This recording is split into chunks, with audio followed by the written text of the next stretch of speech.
the Essenes embodied Jesus Christ. The story of Jesus most likely began around 100 years before the story begins, with his birth at the beginning of the Common Era. The first written version of the story is the Gospel of Mark that dates from 70 Common Era, about 40 years after the story says Jesus died. This is also the time of the Jewish revolt against Rome and the defeat and expulsion of the Jewish people from the Promised Land. The knowledge of the Hebrew Bible in a time of illiteracy indicates that the Gospel of Mark was written by rabbis, or very learned men in Judaism. Men who decided they needed to write down this story that had been circulating by word of mouth and storytelling for as many as 170 years, beginning with the founder of the Judaism sect of the Essenes, the prolific writers of the Dead Sea Scrolls, to make money. Their temple, homes, and country were gone. And it was desperate times for the Jewish people. The name of the founder of the Essenes was with a capital T, the teacher of righteousness. That was his name, the teacher of righteousness. Meaning he was believed to be the man described in Isaiah 53 who makes the many righteous. The man Jesus claimed to be. According to the oral story that most likely began 100 years before the Common Era, BCE, with this man called the teacher of righteousness, who established a sect of Judaism known as the Essenes, this teacher of righteousness who fought with a wicked priest. All this information is in the Dead Sea Scrolls. Fought with a wicked priest. Did not like the way the temple was being run. Did not like all the sinning going on in Jerusalem, and did not live there, and despised riches and the material things of the world, just like Jesus, who also claimed to be the teacher of righteousness. The oral storytellers, who were diverse and from different backgrounds, ethnicity, and ability, captured the imagination of the crowds with their oral skills and would earn their livelihood from donation of money and goods in the age of antiquity. Few could read in a world where literacy was restricted to just a few, and this did not begin to change until the Middle Ages. While the earliest forms of written communication date back to about 3,500 to 3,000 BCE, literacy remained for centuries a very restricted ability closely associated with the exercise of power. Schools in ancient Israel, if any existed, served only the sons of the rich and the religious elite. Storytellers, in general, would be very learned men, captivating the imagination of the crowds at the gates and the meeting places of Jerusalem, with tales that people of a harsh and brutal time wanted to believe in. A time when medical treatment was primitive and life expectancy was 30 to 35 years, averaging those who died at birth to those who died with long life into their 70s and beyond. A time when people believed in mythical gods and gods who were men and making sacrifices to gods for favor and for safety, healing, long life, crops, and fertility. The Dead Sea Scrolls are generally thought to have been produced by the Essenes. No one really doubts it anymore. And the Essenes are a group that protested the way the temple was being run. Many of the Essenes went to the cliffs and the caves east of Jerusalem by the Dead Sea, known as Qumran, to prepare the way of the Lord, following the commands of the prophet Isaiah. Today, in this day, the day of the Lord, because the land burns again, the Jewish people have returned, and Jerusalem and the ruined cities have been rebuilt. Elijah clears the way for the Lord. They went to Qumran to get away from the sinning of the people of Jerusalem and the ways of the religious elite at the temple, which would have been Pharisees and Sadducees. The Essenes are never mentioned. They're never mentioned in the New Testament. Now, they are prolific writers. And they had their own gate. They had their own gate throughout the life of Jesus and for 40 more years until Jerusalem was destroyed. And that in 70 Common Era, when everything was being destroyed, that's when they put those scrolls deep into pottery, big pottery, and buried them. That's what kept them from disintegrating into dust. And if you ever look it up, I mean, when I say prolific, there must have been many people, they were copyists. But they also did, well, I'm going to get to it. They made commentary on the scrolls. One of the first leaders of the Qumran community, again, was the teacher of righteousness, identified in the Damascus document and the Habakkuk Pesher. A Pesher is a type of commentary in Hebrew. In the Pesher literature,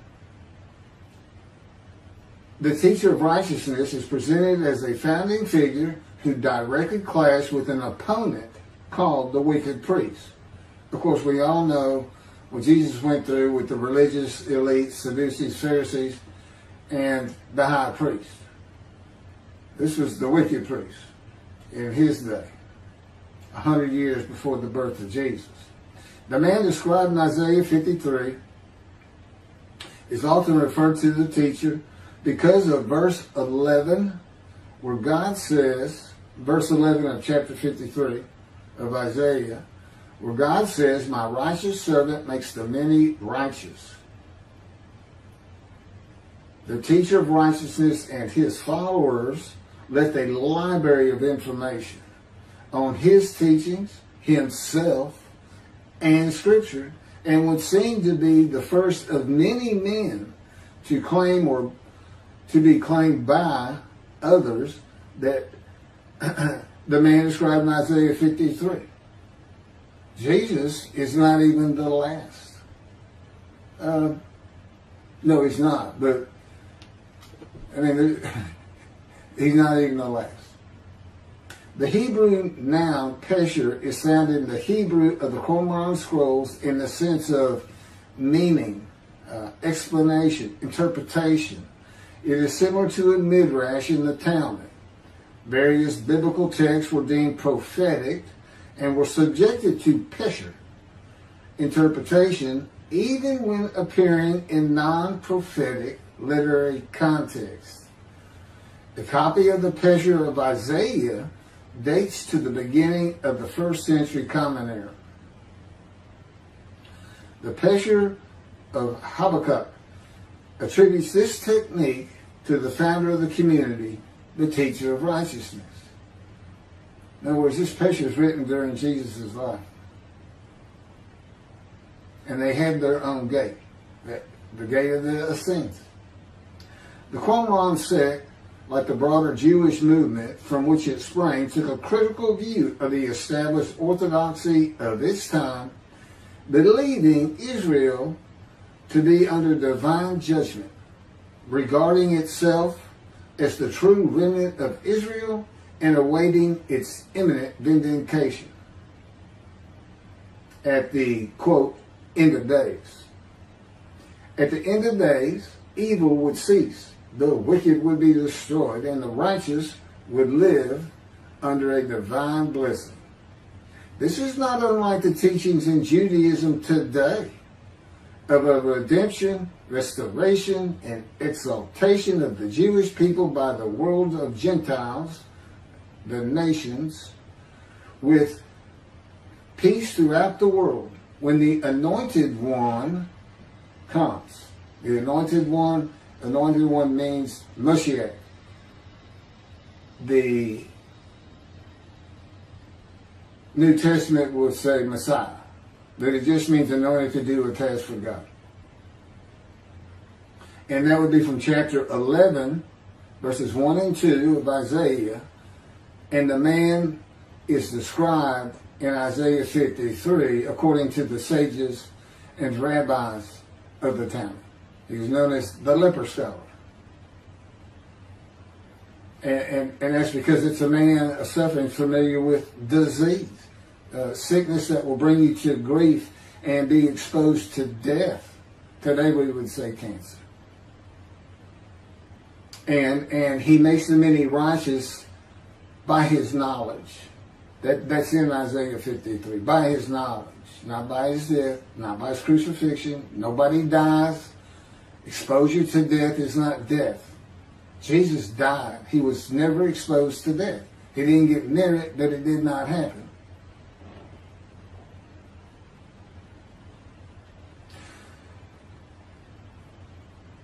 This time that the Essenes were waiting upon, that they thought was imminent, did not happen for them. And it is this teaching that Jews for Judaism uses in the analysis that Isaiah 53 describes the Jewish people as God's righteous servant, as one man, Israel. The persecution of the Essenes and their leader, the teacher of righteousness, probably elicited the sect's apocalyptic visions. These included the overthrow of the wicked priests. Jesus pointed an accusing finger at the high priest and told him, "You shall see me return." Oh, it sounds threatening to me. The wicked priests of Jerusalem and of the evil people, and in the dawn of the Messianic age, the recognition of their community as the true Israel. Josephus Flavius describes this sect, the Essenes. This is a man living at the time. People wrote back then, but you can't find anything written by Jesus or about Jesus until after the destruction of the temple. He describes this sect, the Essenes, as one of the main three philosophical sects among the Jews, with a very detailed description. Excerpts from his book, Wars 2, chapter 8, include, this is in quotes, the third sect, which pretends to a severe discipline. These men are despisers of riches, and so very communicative as raises our admiration. And as for their piety towards God, it is very extraordinary. You would think that Jesus would have been in this thing. He fit right in. But again, we never hear a single word about these prolific writers. The other two philosophical sects were the Pharisees and the Sadducees. In the New Testament, the Essenes are never mentioned, as I said.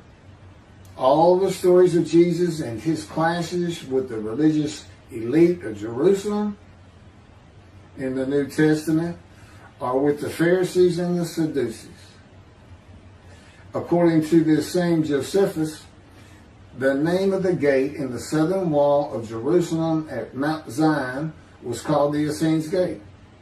Everything about the Essenes says Jesus would have been one.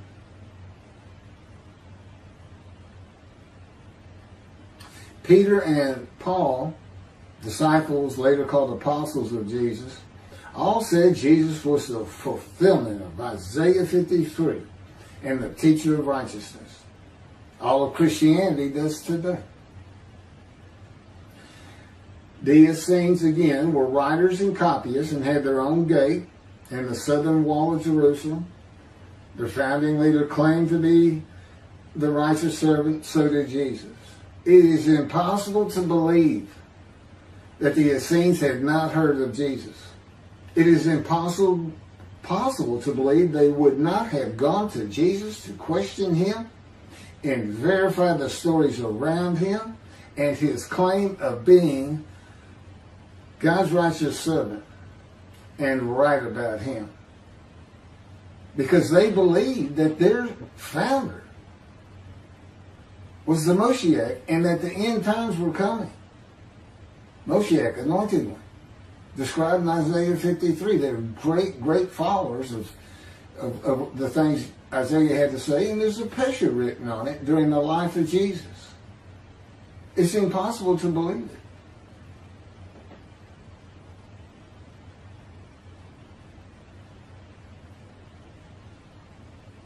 We're talking about a man that healed the sick, removed blindness, had the cripples walk, fed 5,000 people with 5 loaves of bread and 2 fish, walked on water, turned water to wine, raised the dead, was crucified, and 3 days later came back to life?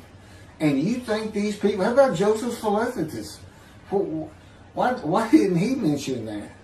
He talks about the destruction of the temple. He was there.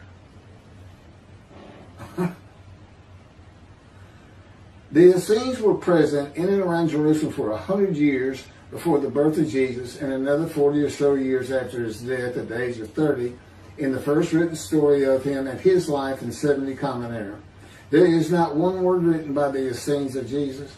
There is no account in the New Testament of Jesus and an Essene. There are no writings or even a mention of him by a single person or group that was part of his generation while he was alive.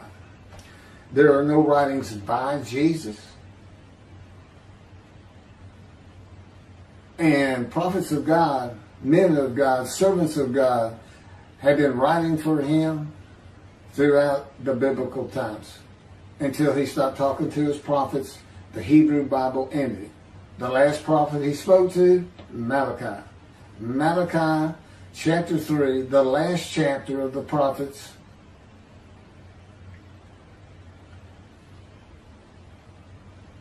writes for God the prophetic announcement that he will return. He's going to come back. Now, I've already talked about the 5 prophecies of Jesus of when he will return, and every single one of them was false. He didn't return, and his generation sums it up. Those who pierced him with the spear on the cross, he says in the Revelation on the first page, verse 7, those who pierced me with the spear shall see me return. I'm coming back quickly. Nothing was written by his disciples.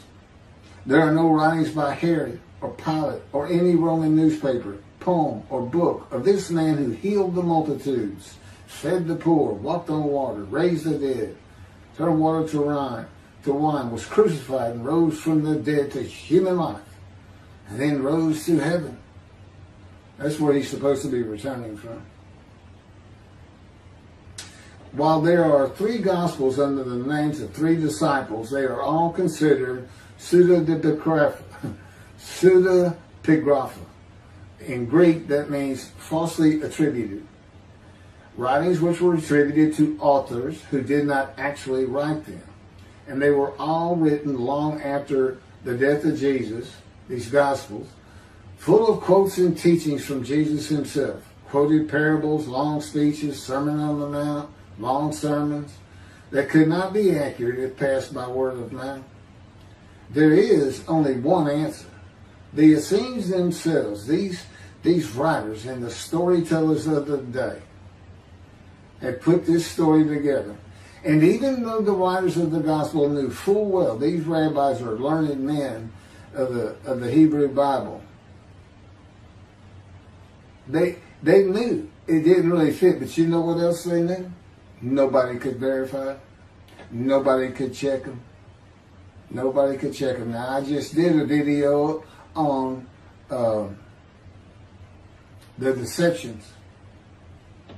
The deceptive, it covers just Matthew. And there's 3 different stories of him and deceits in every one of them that you can go look up now. You can verify these things that I'm saying. I'm quoting them. I give the chapters, the books they come from. You can see Jesus changed Zechariah, verses 9 and 10, the verses, from riding an ass into Jerusalem and being crucified, as Jesus said all the prophets said of him, to what the prophet actually said. You can go look at it. He said he's going to go in, defeat Rome, defeat the enemy in Rome, which in Jesus' time, in Jerusalem, and be king of the world, which at the time would have been the nations of the Middle East. And he would tell them all to surrender. That's actually, that's part of the verse itself, verse 10. And he would defeat the enemy and have the nations surrender and be king from sea to sea, lands into ocean. I mean, you can't get more deceitful than that. You can't lie greater than that. You're manipulating Scripture, God's holy word, manipulating it, deleting a verse 10, telling your disciples, tell everybody these things. That's why he's telling them. Tell everybody these things. I'm going in. They're going to kill me. Okay. That's what the prophets say. Don't forget. I mean, that's what he's doing.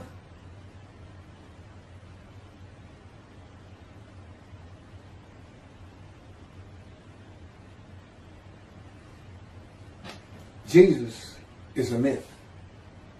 Go look at it. Go look at what a myth is. Believe me, it covers the New Testament. It covers Jesus Christ.